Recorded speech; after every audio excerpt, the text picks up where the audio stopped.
Первым приглашается боец из Кыргызстана. Ladies and gentlemen, and now, please welcome Bolotbek Ulushayir.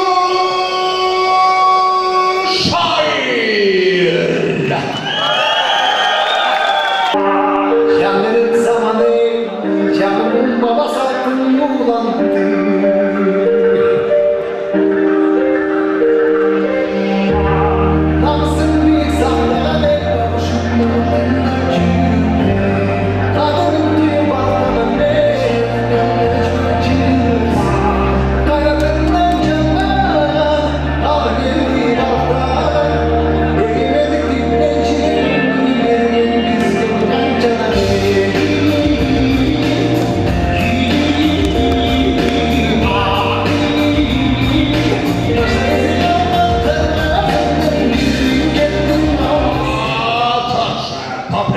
Его соперник, представляющего Российскую Федерацию клуб Fight Pro. Ladies and gentlemen, please welcome Георгий Чиникаев.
Представляем соперника восьмого поединка нашего вечера в рамках весовой категории до 66 килограммов. Полулегкий вес.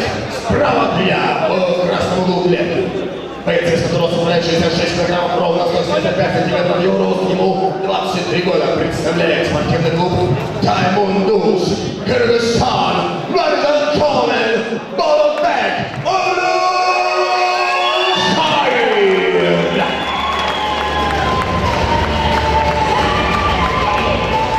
А также его соперник, стоящий слева от меня в синем углу клетки.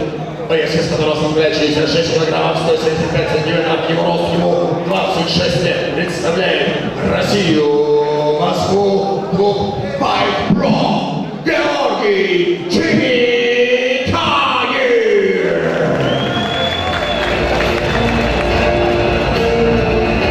И рефери этого поединка Роман Маркович. Моей команды работают. Если команда стоп не работает, за сетку не хватит. Покажите красивый зрелище. Пожали руки.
Итак, дамы и господа, в этом поединке на второй минуте 23 секунде досрочную победу техническим нокаутом одержал боец из красного угла Кыргызстан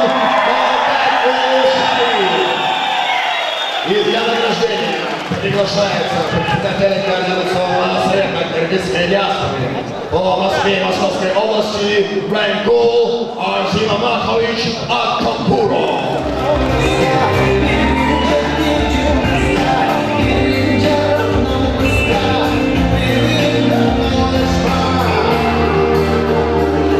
И, конечно, общее фото бойцов, почетного гостя и всех 100 причастников этого поединка.